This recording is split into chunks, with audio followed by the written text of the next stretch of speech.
Ritma, selamat datang kembali di Ritma Educast episode kedua.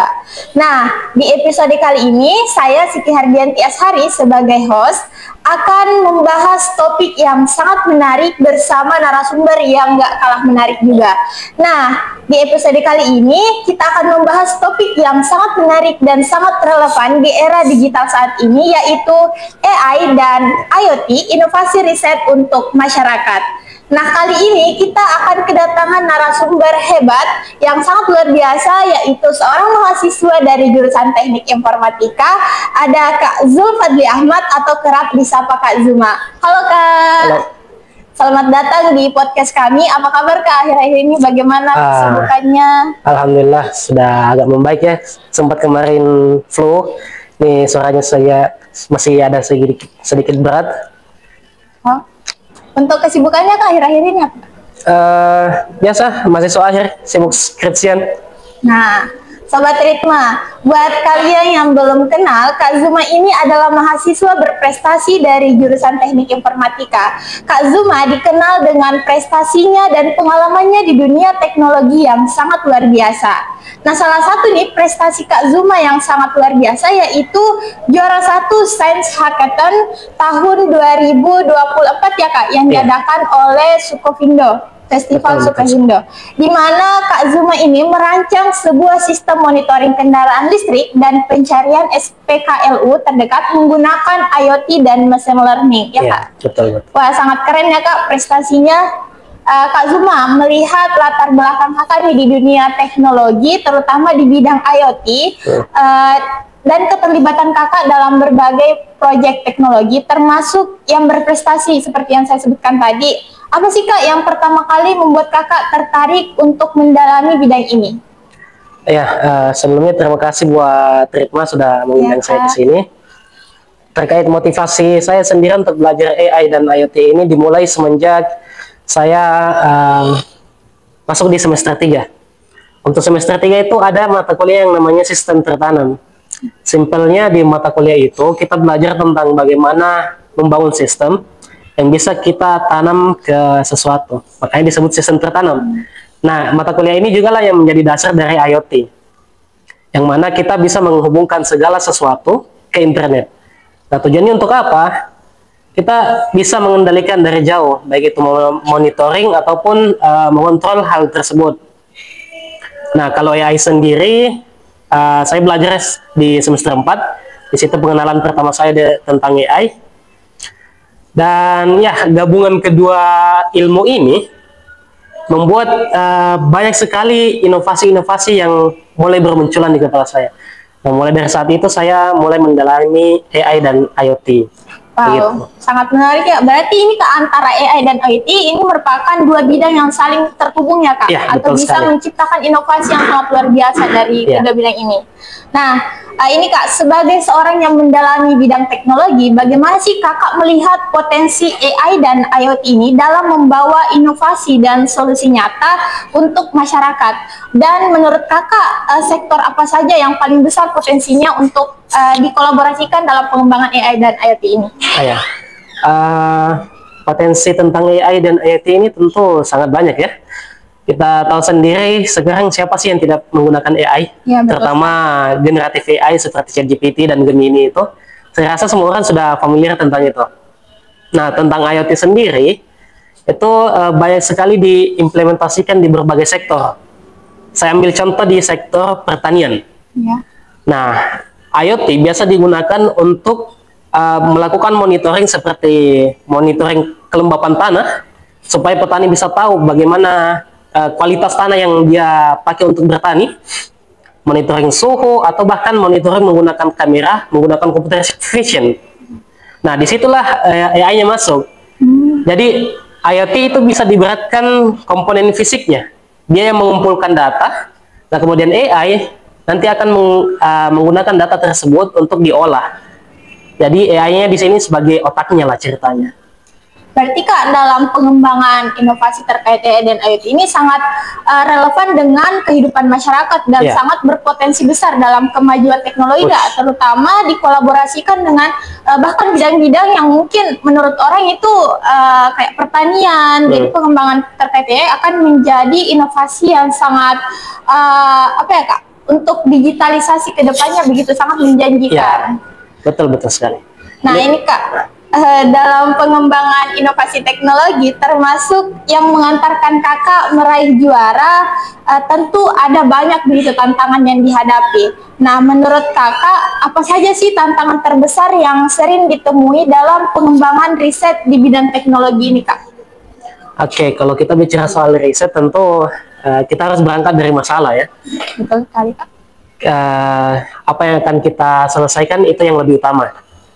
Nah, tidak semua masalah itu punya solusi AI ataupun IoT. Tidak segala sesuatu masalah itu bisa kita selesaikan dengan teknologi. Itu salah satu tantangannya. Yang pertama adalah mencari masalah yang memang kita peduli untuk menyelesaikan masalah tersebut dan mencoba mencari tahu apakah memang masalah ini possible. Apakah memang masalah ini possible untuk diselesaikan menggunakan AI ataupun IoT tersebut. Itu salah satu tantangan yang pertama. Dan yang kedua adalah tentang bagaimana caranya kita menyelesaikannya. Karena terkadang seperti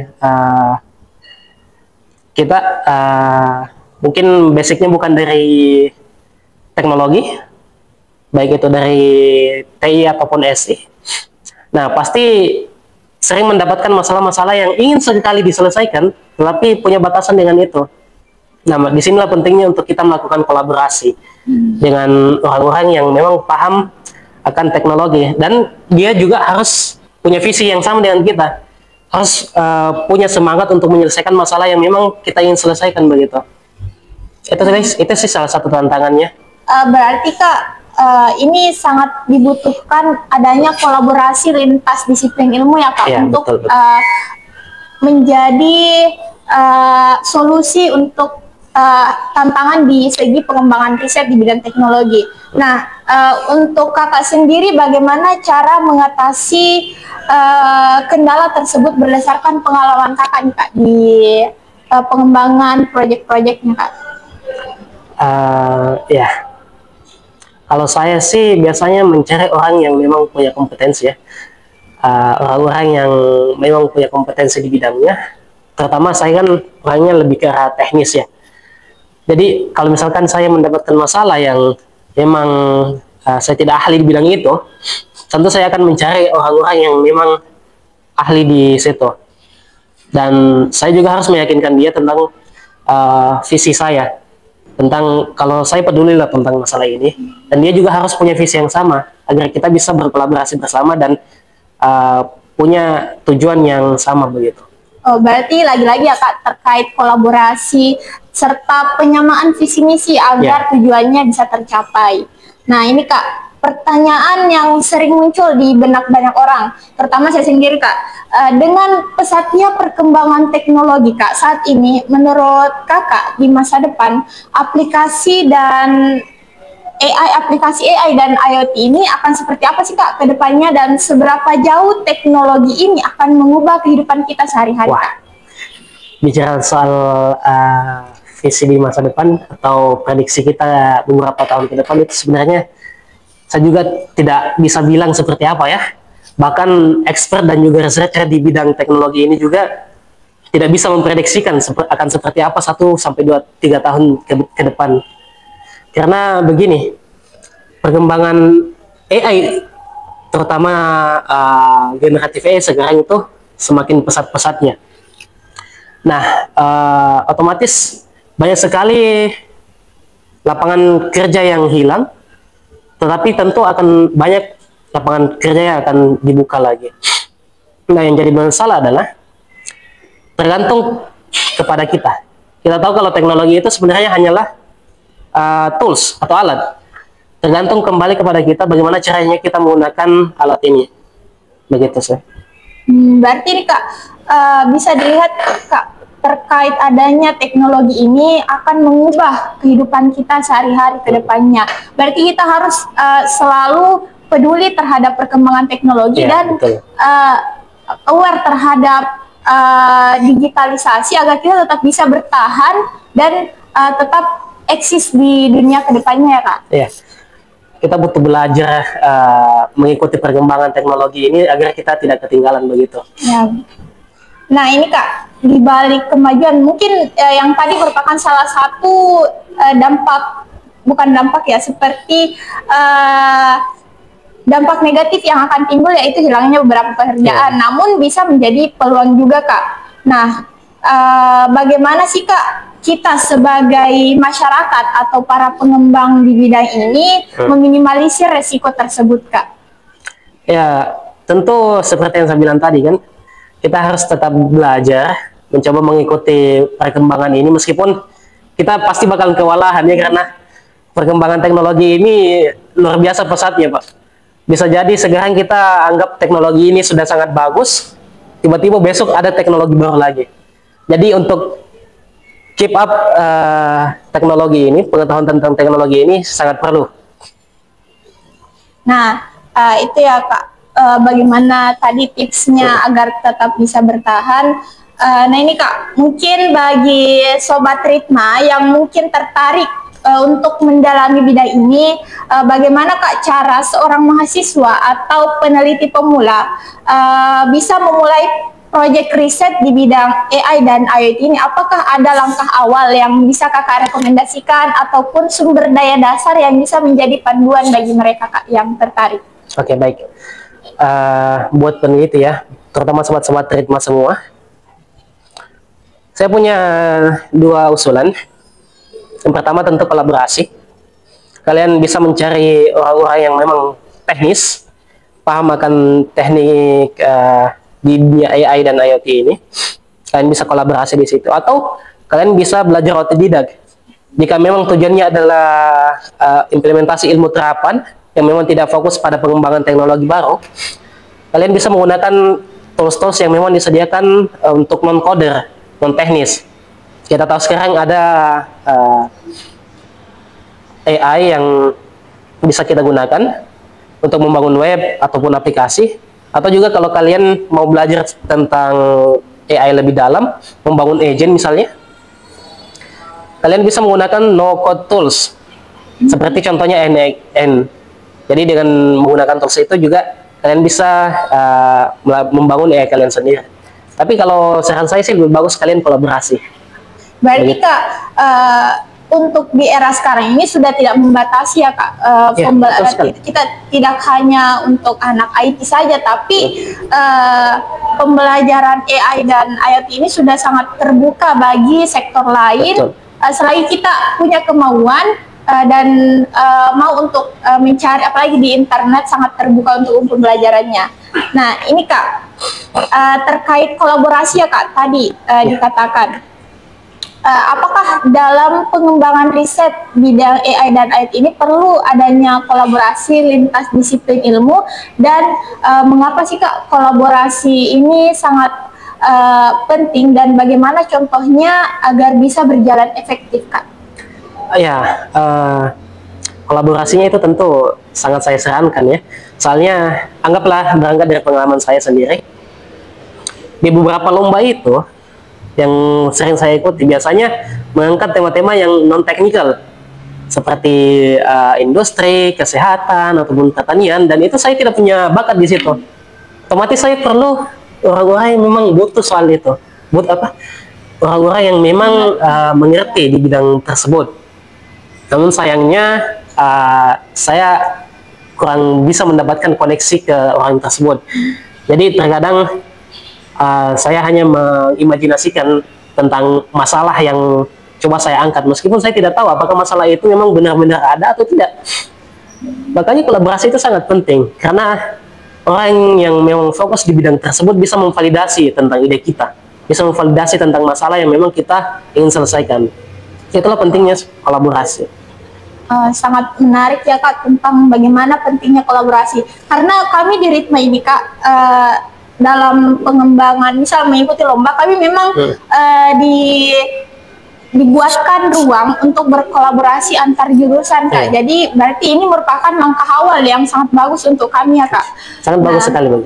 Ini Kak Zuma, pertanyaan terakhir nih, Kak, untuk Sobat Ritma, khususnya mahasiswa yang mungkin tertarik mendalami bidang AI dan IoT ini, kira-kira apa pesan kakak agar mereka lebih tertarik dan lebih semangat dan lebih melek terhadap perkembangan teknologi ini, Kak, dan apa saja tips konkretnya, Kak?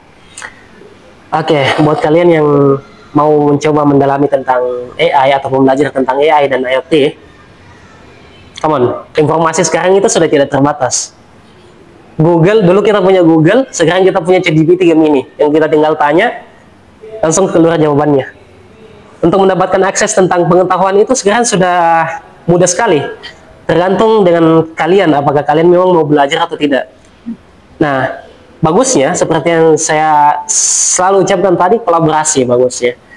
Kalau memang kalian ingin belajar tentang AI dan IoT, bagusnya ajak orang-orang yang kalian anggap memang bagus di situ, bisa di bidang teknologi itu. Nah, Kak, di era sekarang ini, Kak, sekedar menambahkannya, Kak, pertanyaan tadi. Penting nggak sih, Kak, kayak kita gabung di komunitas ataupun study club begitu di era, karena kan banyak orang yang bilang, Kak, sekarang sudah tidak terlalu relevan yang misal gabung ke study club ataupun komunitas begitu, Kak, karena kan sekarang eranya digital. Dan mungkin bagaimana pandangan kakak terhadap hal tersebut? Tergantung sih, soalnya karena kalau kita mau gabung organisasi dan atau komunitas itu kan kita perlu meluangkan waktu lagi untuk itu. Nah, kalau kalian memang merasa sanggup untuk belajar otodidak, lebih bagus begitu, karena kalian jika memang ingin memperdalam skillnya, bagusnya memang otodidak. Tapi kalau kalian juga butuh untuk koneksi, karena kita tidak bisa pungkir bahwa koneksi itu juga kita butuh. Seberapa bagus pun skill kita, kalau kita tidak dilihat oleh orang lain, kita tidak punya koneksi yang bisa mempromosikan kita, yang bisa mengetahui kita kalau kita ini ada di dunia ini, skill kita tidak akan berguna. Ya, betul sekali, Kak. Makanya kalau kalian mau ikut di organisasi, bisa. Malah bagus malah. Itu tadi sangat-sangat insightful ya, Kak, pesan-pesannya. Nah, tidak terasa kita sudah di penghujung episode podcast kali ini. Pembahasan bersama Kak Zuma benar-benar membuka wawasan kita tentang bagaimana potensi dari AI dan IoT ini akan membawa inovasi untuk masyarakat, sekaligus juga kita tahu tantangan dan peluang di bidang ini. Nah, ini merupakan pembelajaran yang sangat berharga untuk kita, terutama dari pandangan-pandangan Kak Zuma yang sangat luar biasa. So guys, ingat masa depan teknologi ada di tangan kita. Dengan AI dan IoT yang terus berkembang, peluang untuk berinovasi sangat terbuka lebar juga. Mari bersama-sama menjadi bagian dari solusi, bukan hanya sekedar pengguna. Terima kasih banyak atas perhatian dari Sobat Ritma sekalian. Semoga obrolan inspiratif bersama Kak Zuma ini bisa memotivasi kita untuk terus belajar dan berinovasi. Terima kasih banyak juga, Kak, atas waktunya, sudah meluangkan waktu untuk hadir di podcast kami dan menjadi narasumber yang sangat luar biasa. Sampai jumpa di episode selanjutnya. Kami dari UKM Ritma, Spiritual Intelektual Profesional.